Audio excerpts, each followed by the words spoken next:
మీనా మీనా అయితే బాధపడుతూ ఉంటుంది. అలా బాధపడుతున్న మీనా దగ్గరికి వచ్చి ఏమైంది? ఎందుకు ఇలా బాధపడుతున్నావు? అనైతే అడుగుతూ ఉంటాడు బాలు. ఆ మాటలకి ఒక్కరోజు కూడా మొగుడు పక్కన పడుకోకుండా ఉండలేవా అని అంటున్నారు. నానా మాటలు అంటున్నారు నన్ను అని చెప్పేసి మీనా ఏదో అంటూ ఉంటుంది. ఆ మాటలకి బాలు అయితే ప్రభావతి అయితే బయట నుండి విని షాక్ అవుతూ ఉంటుంది. ఏంటిది ఇది చెప్పేసింది అని అయితే షాక్ అవుతూ ఉంటుంది. ఇక సత్యం కూడా షాక్ అవుతూ ఉంటారు. ఎవరు అసలు అలాంటి మాట అన్నది అని అయితే సత్యం షాక్ అయ్యి అలా చూస్తూ ఉండిపోతూ ఉంటాడు.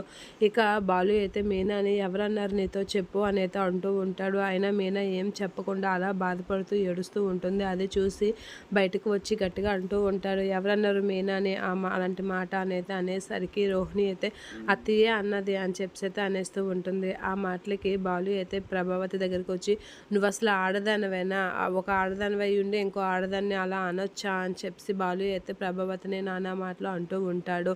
అలా అనేసరికి అసలు నువ్వు తల్లివేనా, తల్లి తగ్గట్టుగా ప్రవర్తిస్తున్నావా అని చెప్పి అయితే అంటూ ఉంటాడు. నా భార్యను పట్టుకుని అన్నేసి మాటలు అంటావా అని చెప్పి అనేసరికి ప్రభావతి అయితే అలా షాకే చూస్తూ ఉంటుంది.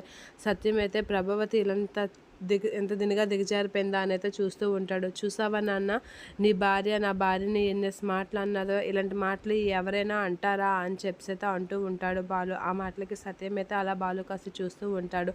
ఇక ప్రభావతి అయితే బాలు అన్ని మాటలకి అలా చూస్తూ ఉంటుంది.